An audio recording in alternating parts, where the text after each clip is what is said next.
Delhi NCR में जो lung cancer है नॉन स्मोकर्स में भी देखा जाता है। जो बुजुर्ग हैं और जो बच्चे हैं, क्या एयर पोल्यूशन की वजह से ज़्यादा इन पर असर होता है? दिल्ली जैसी पोल्यूटेड जगह है जैसे, वहाँ तो और चांसेस हैं आस्थमा को मैनिफेस्ट करने के। सीओपीडी के patients they are always symptomatic. उनको हमेशा ही खांसी आएगी, बलगम आएगा, हमेशा सांस फूलेगी। ये अस्थमा जैसे जैसे एज होती है आपकी वो ख़त्म होते जाता है, उसका असर कम होता है, सच्चाई है इसमें कुछ? इसमें कोई सच्चाई नहीं है, ये एक मिथ है। दूध, दही, चावल, ये तमाम चीज़ें कफ को बढ़ाती हैं। मिथ। हमारे फेफड़ों के लिए कौन से ऐसे 5 सुपर फूड हैं जिन्हें आप रिकमेंड करेंगे हमारे व्यूअर्स को? अस्थमा और सीओपीडी, इन दोनों बीमारियों को कोई क्योर नहीं है। दिल्ली एनसीआर की हवा में सांस लेना दिन पर दिन मुश्किल होता जा रहा है, लेकिन क्या ये सिर्फ वायु प्रदूषण की वजह से है? क्या सिर्फ एयर पोल्यूशन ही आपके फेफड़ों को नुकसान पहुंचाता है, या लंग्स इन्फेक्टेड हो, बीमारियों का घर बने, उसके लिए बहुत सारी और वजहें भी जिम्मेदार हैं? क्या सोशल मीडिया पर चल रहे तमाम रील्स लंग्स की बीमारियों से संबंधित जो भी आपको देखने को मिलते हैं, वो उनमें कोई सच्चाई होती है या वो सिर्फ और सिर्फ मिथ हैं? इन तमाम सवालों का जवाब देने के लिए इस वक्त हेल्थ डीएनए में हमारे साथ मौजूद हैं डॉक्टर लवलीन शर्मा, जो कि चेस्ट फिजिशियन है। स्वागत है आपका इंडिया टीवी पर। नमस्ते डॉक्टर लवलीन, सबसे पहला सवाल तो मेरा आपसे यही होगा कि जो भी पेशेंट्स आपके पास आते हैं वो अपनी किस तरह के लंग्स की परेशानियां लेकर, बीमारियां लेकर आपके पास अब ज़्यादा आ रहे हैं? इन दिनों हमारे पास जो पेशेंट्स आते हैं उनको ज़्यादातर समस्या रहती है सांस फूलने की। सांस फूलना, गले में खराश होना, खांसी आना, बलगम आना, इन सब से लोग ज़्यादा ग्रस्त रहते हैं। और स्पेशली जो हमारे पेशेंट्स पहले से ही अस्थमा और सीओपीडी से ग्रस्त हैं, उनको ये दिक्कतें ज़्यादा फेस करनी पड़ रही हैं। कुछ तो ऐसी चीज़ें होती होंगी जिसे हम आम दिनों में या रोज़मर्रा के दिनों में थोड़ा नज़रअंदाज कर देते हैं, जिन्हें हमें नहीं करना चाहिए, जो हमारे लंग्स के लिए अच्छी नहीं है। वो कौन कौन सी चीज़ें हैं, कौन कौन सी बातें हैं? इसमें मेन सिम्टम्स ये रहते हैं कि अगर चलते फिरते हमारी सांस फूल रही है, डेली एक्टिविटीज़ में, जैसे हम स्टेयर्स क्लाइंबिंग कर रहे हैं या फिर कुछ मीटर चलने में ही हमारा सांस फूलने लग गया, छाती से कुछ वीजिंग या विस्लिंग साउंड्स आ रहे हैं, या फिर हमें चेस्ट में कुछ जकड़न या टाइटनेस महसूस हो रही है, सुबह उठकर हमें बलगम आता है, खांसी होती है, रात में ये सिम्टम्स ज़्यादा हो जाते हैं, ऐसे सिम्टम्स को हमें नज़रअंदाज नहीं करना चाहिए और तुरंत अपने चेस्ट फिजिशियन से संपर्क करना चाहिए। तो वो आपने बखूबी बताया कि ये सारे सिम्टम्स हैं जिन्हें हमें नज़रअंदाज कतई नहीं करना चाहिए। क्या ये सबसे अर्ली साइन भी होता है कि आपके लंग्स जो हैं उन्हें ज़रूरत है वो किसी चेस्ट स्पेशलिस्ट के पास जाएं? बिल्कुल, ये अर्ली साइंस? बिल्कुल। ठीक है। और भी क्या कुछ ऐसी वजह हैं जिसकी वजह से हमारे फेफड़े जो हैं इन्फेक्टेड रहें एयर पोल्यूशन के अलावा? एयर पोल्यूशन के अलावा लंग्स में इन्फेक्शन होता है, वायरल और बैक्टीरियल इन्फेक्शंस होते हैं, जिसमें कि निमोनिया हम जिसको बोलते हैं, लंग्स में जो इन्फेक्शन हो जाता है, एंड फ्लू होता है, वो भी लंग्स को इन्फेक्ट कर सकता है। ये सारे वजह होती हैं। टीबी है, बहुत कॉमन कारण है इंडिया में लंग्स के इन्फेक्शन का। अस्थमा और सीओपीडी जो है, इसे लेकर लोगों में बहुत कन्फ्यूजन रहता है। क्या इन दोनों में कोई फ़र्क है, और अगर है तो वो क्या है? अस्थमा और सीओपीडी दोनों ही सांस संबंधित बीमारियां हैं। अस्थमा मोस्टली चाइल्डहुड से शुरू होता है मोस्ट ऑफ द केसेस में, हालांकि एडल्ट ऑनसेट केसेस भी होते हैं, but most of the cases they start during childhood. जो सीओपीडी है वो अधिकतर मरीज हमें 40 साल की उम्र के बाद में देखने को मिलते हैं। अस्थमा के सिम्टम्स जनरली जो भी सांस फूलना, खांसी आना, छाती सीटी बजना, वो सारे सिम्टम्स एपिसोडिक होते हैं। They are triggered by pollutants या फिर कोई पॉलन्स हैं या फिर कुछ कोल्ड एयर, कोई भी ट्रिगर्स हो गए तो उनके ट्रिगर्स रहते हैं। Otherwise most of the patients बीच में बिटवीन द एपिसोड्स वो एसिम्प्टोमेटिक रहते हैं। They are living a normal life, बीच में एपिसोड्स होते हैं फिर नॉर्मल हो जाते हैं। सीओपीडी में ऐसा नहीं होता। सीओपीडी के patients they are always symptomatic. उनको हमेशा ही खांसी आएगी, बलगम आएगा, हमेशा सांस फूलेगी। ये मेन डिफरेंस रहता है इन दोनों कंडीशंस में। ये कहा भी जाता है कि अस्थमा जैसे जैसे एज होती है आपकी वो ख़त्म होते जाता है, उसका असर कम होता है। सच्चाई है इसमें कुछ? इसमें कोई सच्चाई नहीं है, ये एक मिथ है। Unfortunately there is no cure. Asthma और सीओपीडी, इन दोनों बीमारियों को कोई क्योर नहीं है।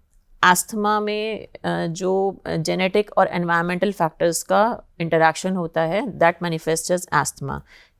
एस्थमा के पेशेंट्स में जनरली हमें एक फैमिली हिस्ट्री मिलती है, मदर फादर या grandmother grandfather asthmatics होंगे तो आपको चांसेस ज़्यादा रहेंगे एस्थमा होने के।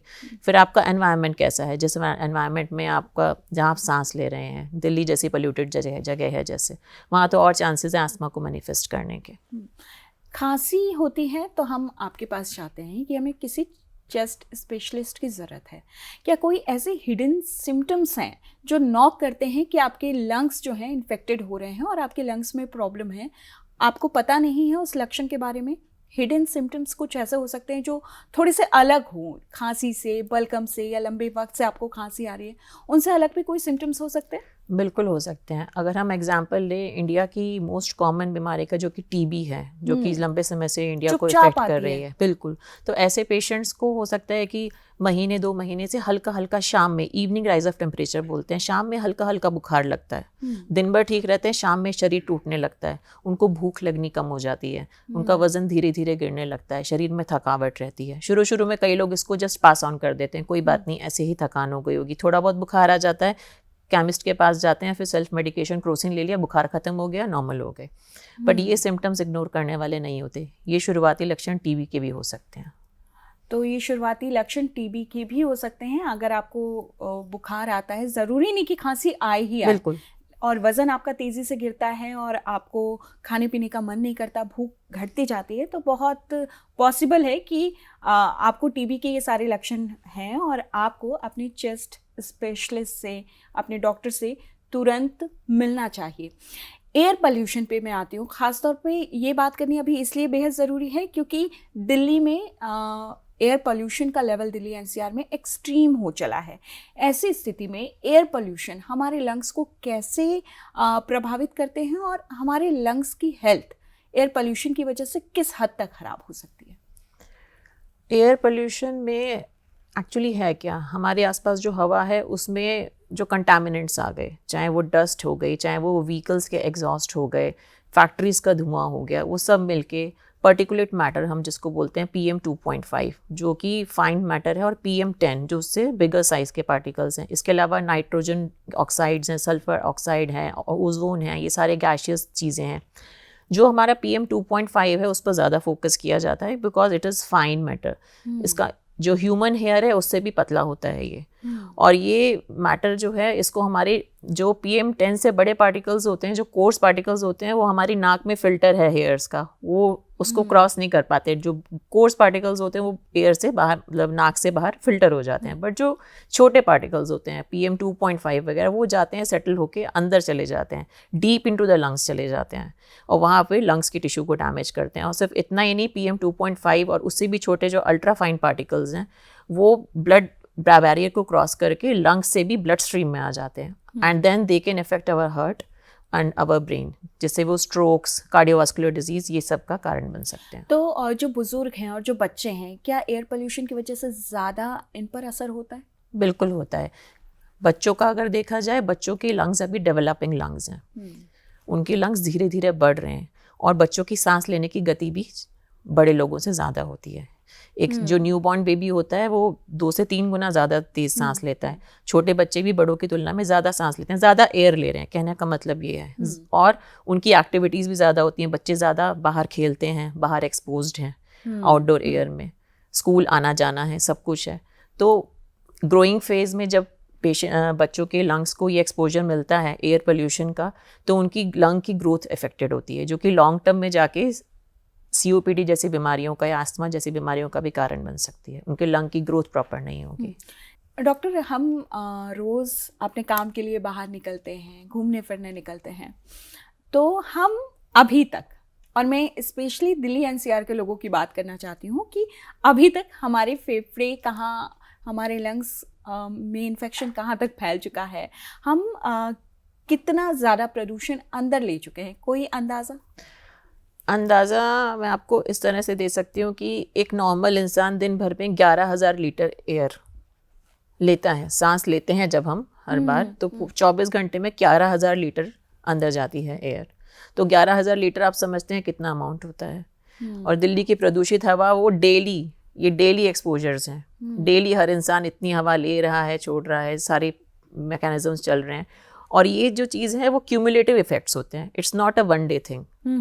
मतलब ऐसा नहीं कि आज एक्सपोजर हुआ तो फिर आज ही कुछ हो जाएगा, ये साल दर साल, डेकेड्स ये इकट्ठा होता जाएगा। और जो भी है ये धीरे धीरे मैनिफेस्ट करेगा कि पेशेंट्स के लंग डैमेज कैसे मैनिफेस्ट करेंगे, उसको COPD हो गया, सांस की बीमारी, आस्थमा हो गया। इवन अब इंडिया में एंड दिल्ली NCR में जो लंग कैंसर है नॉन स्मोकर्स में भी देखा जाता है। ऐसे आंकड़े आए हैं कि नॉन स्मोकर्स में भी अब लंग कैंसर, पहले तो स्मोकिंग को मेन कॉज माना जाता था लंग कैंसर भी तो जाता है ना कि आप सिगरेट पीते हो या नहीं पीते हो, लेकिन दिल्ली में रहना is equal to smoking cigarettes. बिल्कुल। ओके, तो ये बहुत बड़ी वजह है। बिल्कुल। यहाँ पे 2 सवाल मेरे एक हैं कि जब कोरोना काल आया था तो कोरोना काल के वक्त में ये कहा जा रहा था कि कोरोना से भी एक बहुत खतरनाक बीमारी हमारे इंडिया में बुरी तरह फैली हुई है, TB। उसको लेके गवर्नमेंट ने बहुत सारे अपने प्रोग्राम्स भी चलाए थे, बहुत सारी उनकी प्रोजेक्ट्स चल रहे हैं गांव-गांव घर-घर में। उनका कहना था कि एक घर में अगर 8 मेंबर हैं तो उसमें से 7 TB से संक्रमित हैं। क्या TB वास्तव में इंडिया के लिए बहुत चैलेंजिंग है आज के इस दौर में भी? यस, आज के इस दौर में भी TB बहुत चैलेंजिंग है। एंड TB में ये क्या है कि एक तो लोगों में इग्नोरेंस भी बहुत है। मैं आपको बताऊं, बहुत बड़ा फैक्टर है। अभी भी पेशेंट्स हमारे पास में आते हैं ना, वो मोस्टली काफ़ी झोला छाप डॉक्टर्स के पास भी जाते हैं अपना इलाज की, या फिर ओवर द काउंटर मेडिसिन ले लेते हैं। मुझे खांसी हो रही है, जैसे ये एंटीबायोटिक, हाँ पैरासीटामोल दे देना। वो केमिस्ट के पास जाते हैं या किसी से पूछ लेते हैं, अच्छा मुझे खांसी हो रही है या एंटीबायोटिक ले लो ठीक हो जाओगे। ठीक हो गया, छोड़ दिया, नहीं इलाज किया, डॉक्टर के पास नहीं गए, ना ही बेसिक टेस्ट एक्सरे और बलगम की जांच भी नहीं हो पाती है। क्योंकि अगर टाइम से पेशेंट हमारे पास पहुंचता है तो उसका टाइमली इलाज संभव है TB में। क्योंकि TB अगर ठीक से नहीं ट्रीट की जाए तो फिर वो रेजिस्टेंट TB में कन्वर्ट हो जाती है, जिसको हम MDR TB बोलते हैं या XDR TB। वो फिर ज़्यादा हानिकारक होती है। घूम फिर के वापस भी आती है क्या TB ठीक होने के बाद? रिलैप्सेस भी होते हैं TB में, जिसको हम रिलैप्स बोलते हैं। मतलब एक बार TB का कोर्स कंप्लीट हो जाए, बट रिस्क रहता है कि दोबारा भी आपको TB डेवलप हो सकती है। डॉक्टर, सिर्फ एयर पोल्यूशन ही नहीं, बाकी जितनी वजहें आपने गिनाई हैं, क्या उन सब की वजह से मेल और फीमेल में वजह वही रहे, लेकिन मेल और फीमेल में उसका असर जो है उनके लंग्स पर अलग अलग हो सकता है? जेंडर बायस भी होता है ऐसा? ऐसा तो कुछ स्टडी हुई नहीं है, ना ही हमने ऐसा कुछ देखा है। दोनों इक्वली एक्सपोज्ड हैं। ठीक है। जब पॉल्यूशन का खासतौर पे दिल्ली NCR की बात करें तो जब सर्दियां आती हैं तो पॉल्यूशन का लेवल बहुत ज़्यादा बढ़ जाता है, और ऐसी स्थिति में जाहिर सी बात है हमारे लंग्स जो हैं परेशान होते हैं। हम ऐसी सिचुएशन में जब पॉल्यूशन इतना बढ़ा हो, वायु प्रदूषण इतना ज़्यादा हो, अपने लंग्स की देखभाल कैसे करें? तो इसमें मेरी जो टिप्स रहेंगी सब लोगों के लिए वो ये रहेंगी कि जब भी आप बाहर स्टेप आउट करें तो हमेशा एक तो AQI लेवल्स चेक कर लें। आज का AQI लेवल क्या है, AQI आराम से आप गूगल पे चेक कर सकते हैं। एंड जब AQI लेवल्स बहुत ज़्यादा हार्मफुल कैटेगरी में दिखा रहे हैं उस समय स्टेप आउट करना अवॉइड कीजिए। बट हर कोई अवॉइड भी नहीं कर सकता, ये भी मैं इस बात को जानती हूँ। तो ऐसे जिनको बाहर जाना ज़रूरी ही हो सीवियर AQI में, उनको N95 मास्क पहनना ही पहनना चाहिए। यहाँ पर ये भी बोलना चाहूँगी, ये जो क्लॉथ मास्क होते हैं या फिर 3 प्लाई सर्जिकल मास्क होते हैं, ये इतना प्रोटेक्शन नहीं दे पाते हैं फाइन पार्टिकुलेट मैटर से। N95 gives protection. तो बाहर स्टेप आउट करना है तो you should always wear an N95 mask. तो बाहर निकलने से पहले N95 मास्क जो है ज़रूर पहनिए। अगर आपका जाना बहुत ही ज़रूरी है बाहर तो ऐसा ज़रूर कीजिए। लेकिन एयर प्यूरीफायर का क्या? हर घर में लोगों ने एयर प्यूरीफायर लगा रखा है, तो क्या एयर प्यूरीफायर वाकई में हमें वो प्रोटेक्शन देता है? एयर प्यूरीफायर में HEPA फिल्टर होते हैं जो कि PM 2.5 और ऐसे छोटे कणों को एयर से फिल्टर करके क्लीन एयर प्रोवाइड करते हैं। बट एयर प्यूरीफायर एक लिमिटेड एरिया के लिए है, या लाइक योर बेडरूम और जो भी आपका रूम है उसके हिसाब कैपेसिटी के हिसाब से वो उस एयर को क्लीन कर देगा। तो it is effective, no doubt. Even मैं भी यूज़ करती हूँ एयर प्यूरीफायर अपने घर में। एंड ड्यूरिंग नाइट टाइम ज़्यादा पॉसिबल होता है, क्योंकि एयर प्यूरीफायर जब चलता है तो उस समय आपके खिड़की दरवाजे सारे बंद होने चाहिए। You need a close space, और तब उस रूम की एयर को वो प्यूरीफाई करेगा। एंड जो एयर प्यूरीफायर है वो उसका CADR होता है, मतलब रूम की कैपेसिटी के हिसाब से आपको एयर प्यूरीफायर चुनना चाहिए। आपके रूम का साइज़ क्या है ये भी ज़रूरी है, रूम की साइज़ के हिसाब से आपको एयर प्यूरीफायर चूज़ करना चाहिए। तो ये रूम एयर प्यूरीफायर्स वर्क करते हैं, बट वो एक लिमिटेड टाइम के लिए ना, आप हमेशा ही तो खिड़की दरवाजे बंद करके नहीं बैठ सकते, आप बाहर भी निकलेंगे, घर में और भी काम होंगे, खिड़की दरवाजे खुलेंगे भी। तो रोल है, डेफिनेटली रोल तो है, बट लिमिटेड है। तो अगर आपने एयर प्योरीफायर लगा रखा है और आप अगर ऐसा सोचते हैं कि आपके लंग्स बिल्कुल हेल्दी रहेंगे, हमेशा अच्छे रहेंगे, तो ऐसा पॉसिबल नहीं है, क्योंकि अगर आपको बाहर जाना है, काम करना है, और दिल्ली एनसीआर जैसी जगह पर अगर आप रहते हैं जहाँ पर एयर पोल्यूशन का लेवल जो है सारे रिकॉर्ड्स तोड़ देता है हर साल हर बार, तो बहुत मुश्किल है। ऐसे में एयर प्योरीफायर आपके काम बहुत ज़्यादा आएगा। आपने बताया स्मोकिंग और जिस तरीके से पोल्यूशन है वो हमारे लंग्स को कैसे इफ़ेक्ट करता है। आजकल एक नई चीज़ भी चली है, इनफैक्ट काफ़ी दिनों से, वेपिंग। तो स्मोकिंग और वेपिंग ये दो अलग चीज़ें हैं, लेकिन क्या ये सेम तरीके से हमारे लंग्स को हार्म करती हैं या इनके इम्पैक्ट भी अलग अलग होते हैं?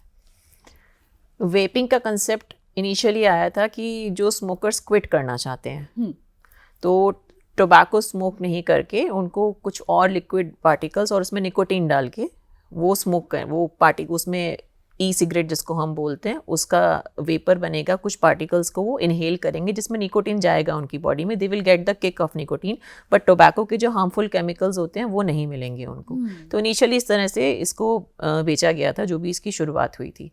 टोबैको स्मोक में डेफिनेटली 7000 से भी ज़्यादा हार्मफुल केमिकल्स होते हैं, कार्सिनोजेनिक केमिकल्स भी होते हैं। बात करें अगर हम ई सिगरेट्स की, तो उसमें भी हार्मफुल केमिकल्स पाए गए हैं। टेट्राहाइड्रोकैनेबिनॉल होता है, THC हम जिसको बोलते हैं, वो ई वैली करके हम जिसको बोलते हैं, ई सिगरेट या वेपिंग एसोसिएटेड लंग इंजरी, ऐसे केसेस देखे गए हैं जिसमें कि लंग्स में बहुत ज़्यादा डैमेज हो जाता है। इवन डेथ्स भी रिपोर्टेड है ई सिगरेट और वेपिंग से।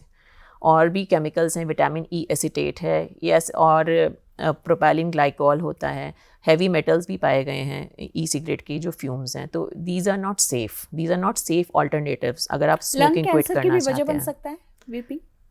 ऐसी बहुत स्टडीज़ तो नहीं हुई हैं, बट इट माइट बी, क्योंकि इसके केमिकल्स पे कोई रेगुलेशन नहीं है, क्या केमिकल्स उसमें डाले जा रहे हैं वी डोंट नो फुली। तो अगर आप ऐसा सोचते हैं कि आप स्मोकिंग नहीं करते हैं, वेपिंग आपके लिए ठीक है और आप इससे अपने फेफड़ों को बचा लेंगे, तो ऐसा कुछ नहीं है।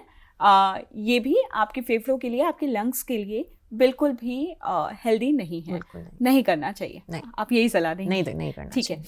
लेकिन जो लोग स्मोकिंग छोड़ना चाहते हैं उनके लिए बहुत बड़ा चैलेंज होता है, जो इतने वक्त से स्मोकिंग कर रहे हैं।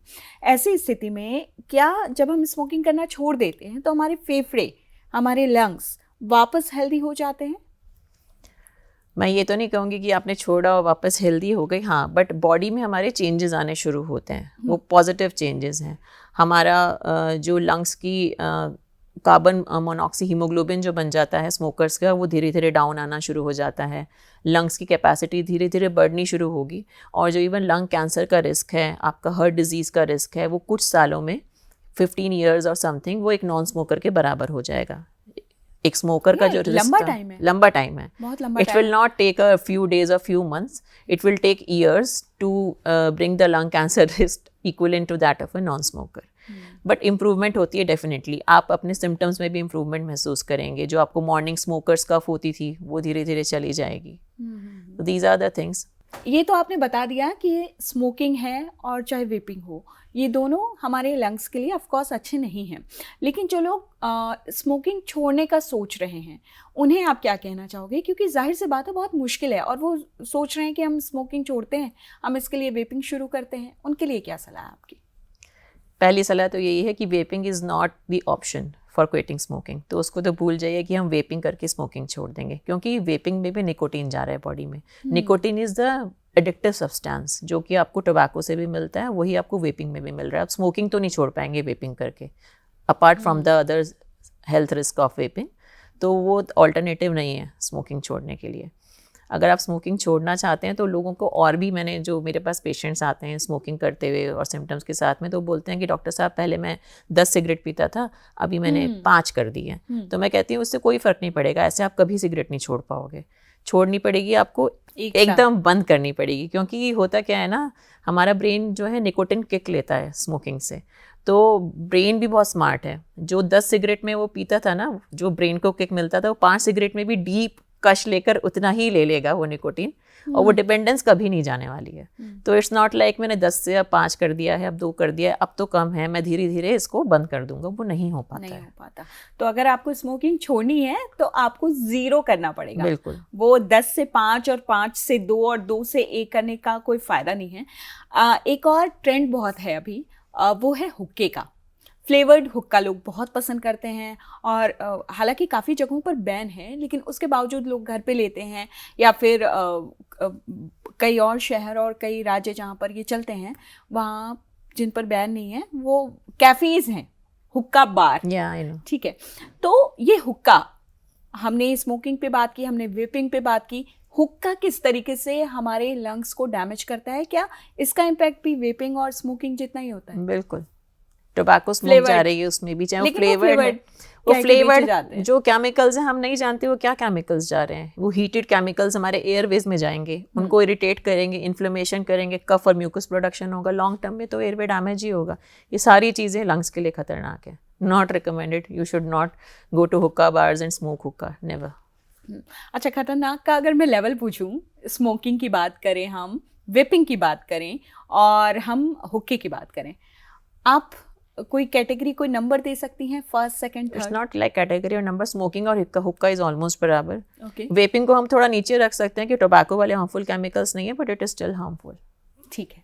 तो इतनी सारी चीज़ें हमारे लंग्स झेलते हैं, क्या कोई ऐसी एक्सरसाइज भी होती है, क्या कोई ऐसी ब्रीदिंग टेक्निक है जिसकी वजह से हमारे लंग्स जो हैं हेल्दी बने, उनकी हेल्थ अच्छी हो, स्वास्थ्य अच्छा हो?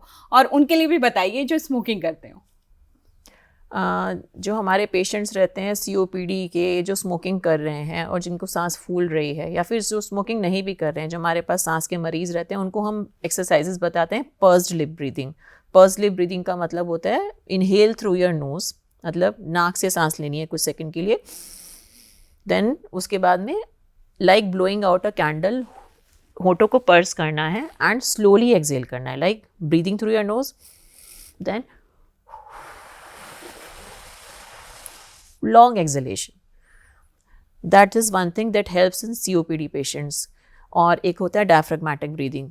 डायफ्रेगमेटिक ब्रीदिंग में patient can lie down on the back, या फिर उसमें आप बैठकर भी कर सकते हैं, सिटिंग ऑन अ चेयर। एक आपका हाथ यहाँ चेस्ट पर रहता है, एक एब्डो पर, and take a deep breath in. जब अंदर आप सांस लेंगे तो पेट ऐसे बाहर आना चाहिए, जब बाहर छोड़ेंगे तो उसको अंदर पुल इन करता हुआ महसूस करना चाहिए। दीज आर द एक्सरसाइजेज जो कि आपकी लंग्स को स्ट्रॉन्ग कर सकती हैं, स्पेशली COPD और एस्थमा के मरीजों के लिए ज़्यादा काम करती हैं। अच्छा, ये मेल और फीमेल में स्मोकिंग है, वेपिंग है या हुक्का है, वो किसी तरह की प्रोडक्टिविटी पे असर डालती हैं उनकी?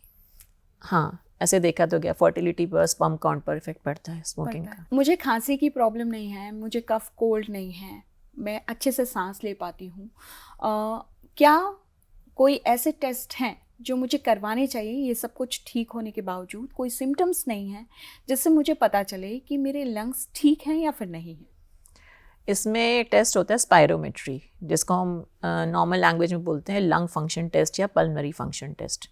तो इट्स लाइक एक मशीन में आपको एक लंबा सांस लेकर ब्लो आउट करना है बहुत तेज़, तो इससे हमें लंग्स की कैपेसिटी पता चल जाती है। और इवन अर्ली डायग्नोसिस भी बन सकता है एस्थमा या COPD का, कि आपको डेवलप हो गया और अभी तक साइंस नहीं आया। You can take early action, like अगर आप स्मोकिंग कर रहे हैं तो आप स्मोकिंग करना छोड़ सकते हैं। एस्थमेटिक हैं या फिर एस्थमा का रिस्क है आपको, तो वो ट्रिगर्स, वो एनवायरनमेंट आप अवॉइड कर सकते हैं, मतलब अर्ली एक्शन आप ले सकते हैं। तो स्पायरोमेट्री इज दैट टेस्ट। ठीक है। प्रदूषण से नुकसान होता है हमारे लंग्स को, ये सब कुछ हम जानते हैं, लेकिन जैसे आपने स्मोकिंग का बताया कि 15 साल लगते हैं। जब हम दिल्ली और NCR के रहने वाले लोग उसे ठीक करना चाहें, पोल्यूशन, माना हम कहीं और चले गए या हम कहीं और रह रहे हैं जहाँ पर एयर पोल्यूशन कम है या कुछ ऐसा, तो उससे क्या हमारे लंग्स कितनी देर में बेहतर स्थिति में आ पाते हैं? कोई स्टडी नहीं हुई है, क्वेश्चन अवॉइड कीजिए, ऐसी कोई स्टडी नहीं हुई है। Okay, nothing. पोल्यूशन के बाद ठीक किया जा सकता है लंग्स को? पोल्यूशन के बाद इट डिपेंड्स ना, आपका कितना एक्सपोजर रहा है पोल्यूशन से। आप अगर बचपन से ही एक पोल्यूटेड सिटी में रहे हैं जहाँ आपके लंग्स मतलब पैदा ही वहाँ पर हुए हैं जहाँ इतना पोल्यूशन था, और फिर बड़े ही वहाँ पर हुए हैं, सारा एक्सपोजर आपने लिया, तो बड़े ही कम चांसेस हैं कि आप एक हेल्दी लंग अचीव कर पाएंगे। आप किसी बाहर की स्टेट से आके दिल्ली में रहे हैं या फिर जहाँ पर भी पोल्यूटेड जगह रहे हैं, कुछ समय रह के फिर आप वापस वहीं चले गए, तो चांसेस हैं कि आपकी रिकवरी हो जाएगी, या फिर दिल्ली को परमानेंटली ही छोड़ दिया, ये उसमें है कि लंग धीरे धीरे रिकवर कर भी सकते हैं। अच्छा डॉक्टर, कुछ वक्त पहले एक तस्वीर सोशल मीडिया पर बड़ी वायरल हो रही थी, उसमें लंग्स की 2 पिक्चर थी, जिसमें एक बताया गया था हिमाचल प्रदेश या कहीं और किसी ऐसे स्टेट एक माउंटेन्स एरिया का पिंक लंग था और एक दिल्ली में रहने वाले नॉन स्मोकर का लंग था, वो बिल्कुल ब्लैक था। हाँ, तो वो पिक्चर अपने आप में सब कुछ कह रही थी, क्या उसमें कोई सच्चाई है, ऐसा होता है? हाँ, ये सच्चाई है, क्योंकि वो हमारे थोरेसिक सर्जन हैं रिस्पेक्टेड डॉक्टर अरविंद कुमार, तो उन्होंने ही सर्जरी की थी और उन्होंने दिखाया था कि ये जो एक क्लीन एयर में रहने वाले जो इंसान है, उनका लंग कैसे, जो हवा ले रहा है उसका क्या उसका इफेक्ट है, एकदम क्लीन जैसा होना चाहिए नेचुरल वैसा है। और जो दिल्ली एनसीआर में रहने वाले लोग हैं उनमें नॉन स्मोकर, मतलब जिसने कभी स्मोकिंग नहीं की है, ये उसका लंग है, तो वो सच्चाई है, ऐसा होता है। और वो जमा रहता है ना, वो सूट सारा जम जाता है लंग्स में, तो वो निकलता नहीं है, उसका कोई इलाज नहीं है। कुछ इलाज नहीं। ठीक है, आगे बढ़ते हैं हम। अस्थमा और हम सीओपीडी की बात करते हैं। इसके जो मरीज होते हैं, इनको अधिक सावधानी रखने की ज़रूरत कब पड़ती है बदलते मौसम के साथ? देखिए, स्पेशली जब हम कोल्ड एयर की बात करें, जैसे अभी सर्दियाँ आ गई हैं, ठंडी हवा है, तो ठंडी हवा जो है ना हमारे एयरवेज को जाके बहुत इरिटेट करती है और डिहाइड्रेट भी कर देती है, ड्राइंग अप हो जाती है एयरवेज की। तो ऐसे में अस्थमा के और सीओपीडी के मरीज़ों के सिम्टम्स बढ़ जाते हैं, उनके अटैक्स बढ़ जाते हैं, मतलब उनको ज़्यादा सांस फूलेगी और ज़्यादा बलगम आना शुरू हो जाएगा। तो ये सारी दिक्कतें वो पेशेंट्स महसूस कर सकते हैं, और छाती में जकड़न और वीजिंग के साउंड ज़्यादा बढ़ जाते हैं। ऐसे में उनको इन्हेलर्स भी ज़्यादा फ्रीक्वेंटली लेने की ज़रूरत पड़ती है। इन्हेलर लेना कोई बहुत बड़ी समस्या नहीं है, या बहुत कुछ लोग अभी भी बोलते हैं कि इन्हेलर लेने से बचते हैं, तो आप क्या सजेस्ट करोगे उनके? मैम देखिए, अस्थमा और सीओपीडी दोनों का मेन इलाज इन्हेलर्स ही है। अस्थमा भी लेना ही होगा, there is no escape. Asthma में जो हमारी एयरवेज हैं, जो हमारी सांस की नलियां हैं, उनमें सूजन है, इन्फ्लेमेशन है, तो वो सांस का रास्ता संकरा हो गया है, उसको जस्ट ओपन अप करने के लिए, उस इन्फ्लेमेशन को कम करने के लिए वो इन्हेलर दिया जाता है। 2 तरह के होते हैं, कंट्रोलर इन्हेलर होते हैं जो कि रेगुलर दिए जाते हैं, रिलीवर बीच बीच में दिए जाते हैं अटैक्स के समय।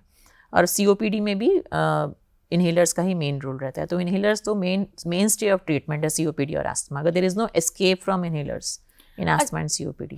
जब मौसम बदलता है तो वेदर चेंज के साथ हमारी सांस से रिलेटेड प्रॉब्लम्स क्यों बढ़ती हैं? जबकि स्किन और बाकी चीज़, बाल की बात करें या बोन्स की बात करें, तो हमें हर बदलते मौसम के साथ इनका ख़ास ख्याल रखना थोड़ा वो होता है, लेकिन जब सांस की बात आती है तो वो प्रॉब्लम्स क्यों बढ़ जाती हैं, चाहे वो गर्मी हो चाहे सर्दियाँ हों?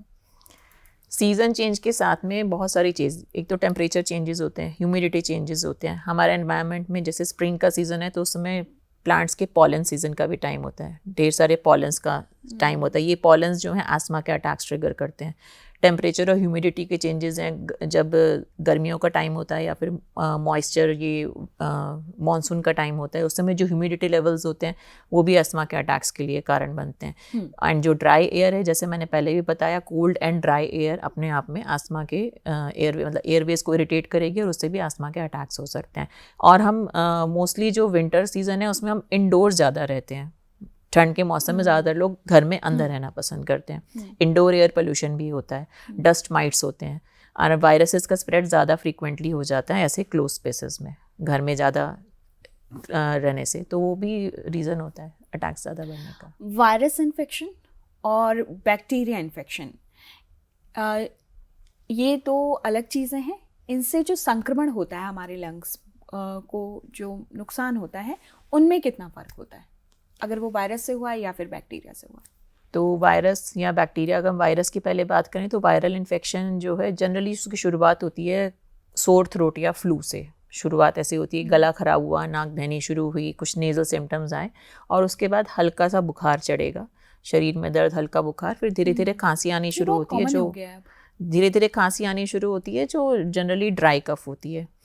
और उसके बाद में कुछ सिम्टम्स डेवलप हो सकते हैं। हो सकता है कि आगे जाके सांस फूले या फिर एक्सरे में कोई पैच आए जब डॉक्टर डायग्नोस करते हैं कि वायरल निमोनिया है। बैक्टीरियल निमोनिया का सडन ऑनसेट होता है, हाई फीवर के साथ में होता है। तो तेज़ बुखार चढ़ेगा, ठंड लगेगी, और बहुत ज़्यादा तबीयत ख़राब होती है उसमें हॉस्पिटलाइजेशन की भी ज़रूरत पड़ सकती है। वायरल में कोई एंटीबायोटिक्स का रोल नहीं होता है, बैक्टीरिया में you have to give antibiotics. ठीक है, देखिए हम और आप तो दिल्ली एनसीआर में रह रहे हैं, हमारी नौकरी यहीं है, हमारा परिवार यहीं पर है, तो ऐसे हाई पोल्यूशन एरिया में रहना हमारी मजबूरी भी है। ऐसी स्थिति में क्या कोई ऐसी सावधानियां हैं जो हमें ज़्यादा रखनी चाहिए औरों के मुकाबले? सावधानियां ये रखनी चाहिए कि स्मोकिंग से बिल्कुल दूर रहना चाहिए, क्योंकि डबल वहमी है। एक तो आप ऑलरेडी इतनी सारी सिगरेट्स इस एनवायरनमेंट में स्मोक कर रहे हो, ऊपर से आप खुद भी स्मोक करो, तो ये तो बिल्कुल ही गलत है। तो स्मोकिंग तो बिल्कुल नहीं करना चाहिए। दिल्ली एनसीआर के किसी भी रेजिडेंट को स्मोकिंग नहीं करना चाहिए। करते हैं तो उसे छोड़ने की जल्दी से जल्दी सोचना चाहिए, छोड़ देना चाहिए। दूसरी चीज़ है हमें पब्लिक ट्रांसपोर्ट का ज़्यादा यूज़ करना चाहिए, स्पेशली ऐसे वक्त में। अगर आप कार पूलिंग कर सकते हैं, मेट्रो है और भी जो बसेस हैं, जो भी है पब्लिक ट्रांसपोर्ट, अगर आप ज़्यादा रिलाई करें, जितने व्हीकल्स ऑफ द रोड रहेंगे तो व्हीकल्स का पोल्यूशन उतना कम रहेगा। जितना हम अपनी तरफ से कंट्रीब्यूट कर सकते हैं, अपनी डाइट हेल्दी रख सकते हैं, मतलब हम जंक फूड्स और प्रोसेस्ड फूड्स की जगह अपने घर का बना हुआ खाना, हेल्दी खाना, एंटीऑक्सीडेंट्स वाली डाइट लें, fresh fruits, green vegetables, nuts and seeds, ये सारी डाइट्स में अपने शामिल करें। बाहर जब भी निकलें तो N95 मास्क पहनें, और घर में सिर्फ एयर प्यूरीफायर ही नहीं, प्यूरीफायर प्लांट्स भी रख सकते हैं आप। काफ़ी सारे प्लांट्स होते हैं, स्नेक प्लांट्स एंड स्पाइडर। हाँ, मतलब ऐसा देखा गया है कि इनकी प्यूरीफाइंग प्रॉपर्टीज़ होती हैं, कुछ हार्मफुल केमिकल्स को भी घर से हटाते हैं, तो आप रख सकते हैं ये सारे plants, snake plants, spider plants, aloe vera. और जो ठीक ठाक जहाँ पर मौसम और जो पोल्यूशन कम होता है बहुत, और जो ठीक ठाक सिटीज़ हैं जहाँ जिन्हें साफ़ सुथरी हवा वाली कहा जाता है, वहाँ के लोग अपने फेफड़ों का ध्यान रखने के लिए क्या करें? वहाँ के फेफड़ों के लिए भी, उनके लोगों के लिए भी मेरे लिए यही सलाह रहेगी कि स्मोकिंग से उनको भी दूर रहना है। चाहे वो क्लीन सिटी में रह रहे हैं तो स्मोकिंग तो किसी हालत में नहीं करनी है। मतलब सबसे बड़ा दुश्मन है फेफड़ों का स्मोकिंग। बिल्कुल बिल्कुल। तो नंबर 1 तो यही आता है कि चाहे आप क्लीन सिटी में भी रह रहे हैं, आप स्मोकिंग करेंगे तो आप इंडिविजुअल लेवल पे तो अपना डैमेज कर ही रहे हैं। तो स्मोकिंग से तो बिल्कुल बचकर रहना है। इसमें ये बात ये भी ऐड करना चाहूँगी कि स्मोकर सिर्फ अपने लंग का नुकसान नहीं करता, passive smoking it is very important. क्योंकि अगर एक फादर घर में स्मोकिंग कर रहा है तो जो वाइफ है, उनकी जो वाइफ है वो भी अफेक्टेड होगी, छोटे बच्चे हैं उनके डेवलपिंग लंग्स है वो भी अफेक्टेड होंगे, जो उनके पेरेंट्स हैं एल्डरली, उनकी ऑलरेडी वीक इम्यूनिटी है वो भी अफेक्टेड होंगे। तो स्मोकिंग इज़ नंबर 1 थिंग जो मैं कहूँगी अवॉइड करना चाहिए। और अपने लंग्स को हेल्दी रखने के लिए आप रेगुलर इन्फ्लुएंजा वैक्सीनेशन करवा सकते हैं, और ये तो सबके लिए रिकमेंडेड है। इन्फ्लुएंजा वैक्सीनेशन एक एनुअल वैक्सीनेशन है, क्योंकि इन्फ्लुएंजा वायरस का स्ट्रेन हर साल बदलता है। तो हम अपने सारे पेशेंट्स को बोलते हैं, इवन हेल्दी इंडिविजुअल्स को भी, कि हर साल आप इन्फ्लुएंजा वैक्सीन लगवाइए। इसका खर्च कितना आता है? अराउंड 3000 समथिंग का कुछ रहता है। बट एक एनुअल इन्फ्लुएंजा वैक्सीन और एक न्यूमोकोकल वैक्सीन। इन्फ्लुएंजा एक वायरस है, उससे प्रोटेक्शन मिलती है फ्लू वायरस से, और न्यूमोकोकल वैक्सीन है जो कि बैक्टीरिया है, Streptococcus pneumonia, it is the most common cause of pneumonia, तो ये उससे प्रोटेक्शन देता है। ये हर एज ग्रुप के लिए आप रिकमेंड करेंगे? 65 साल से ऊपर के जो लोग रहते हैं, एल्डरली लोग हैं, या फिर 65 से नीचे के लोग मगर जिनको क्रोनिक बीमारियां हैं, किडनी डिजीज़ है, लंग डिजीज़ है, लिवर डिजीज़ है, हार्ट डिजीज़ है, जो लंबी बीमारियों से ग्रसित हैं, ऐसे लोगों को भी लगवानी चाहिए। ठीक है, तो जिस तरीके से पॉल्यूशन लेवल बढ़ रहा है, क्या चुनौतियाँ आप देखती हैं कि आने वाले वक्त में और कितनी बढ़ सकती है हमारे लंग्स को लेकर, हमारी हेल्थ को लेकर?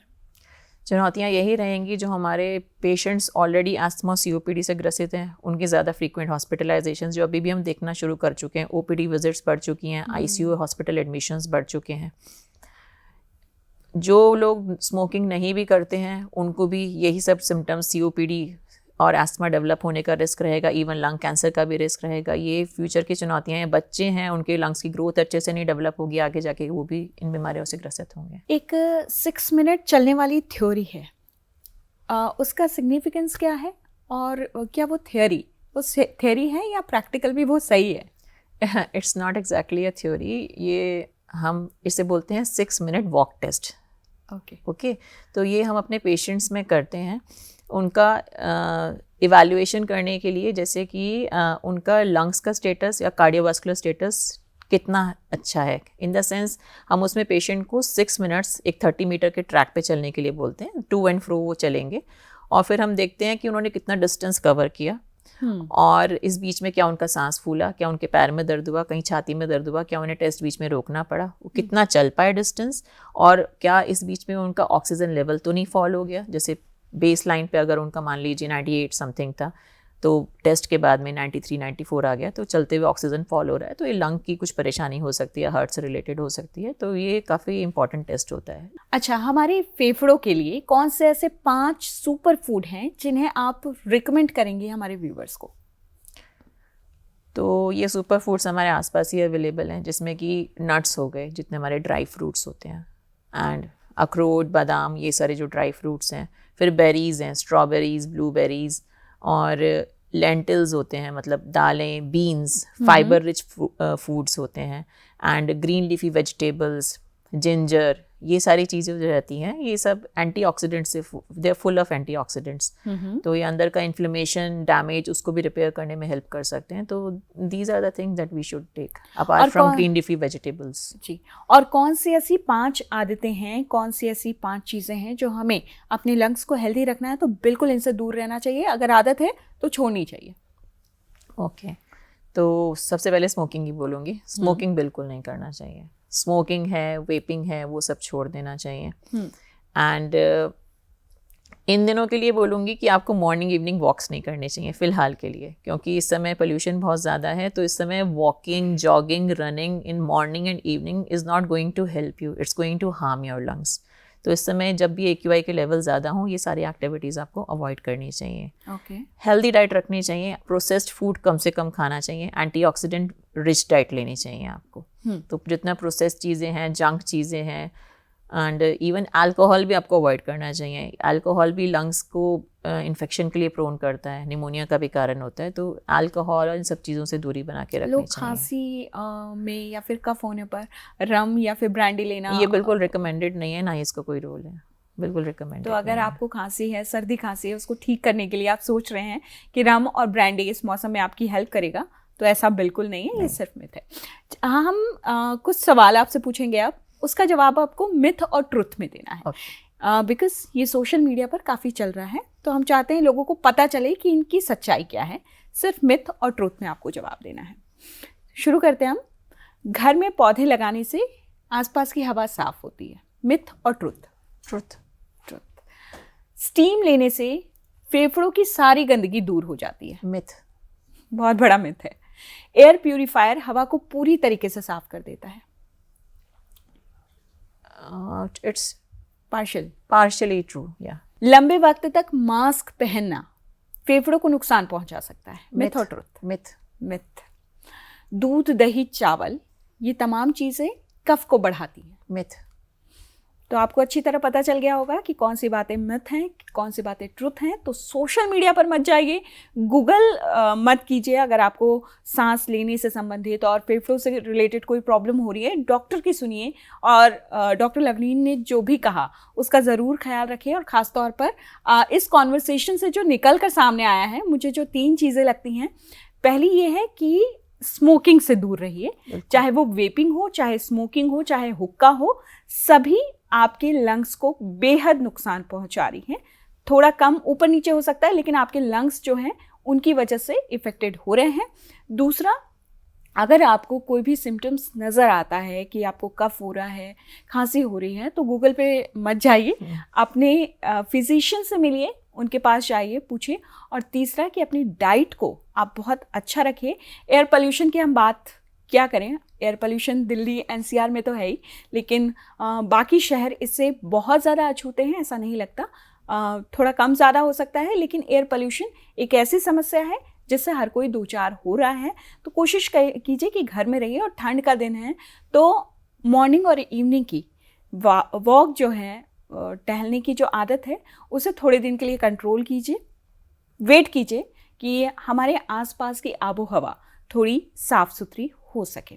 हमसे बातचीत करने के लिए और इतनी ज़रूरी जानकारी हमारे दर्शकों तक पहुंचाने के लिए आपका बहुत बहुत शुक्रिया। Thank you.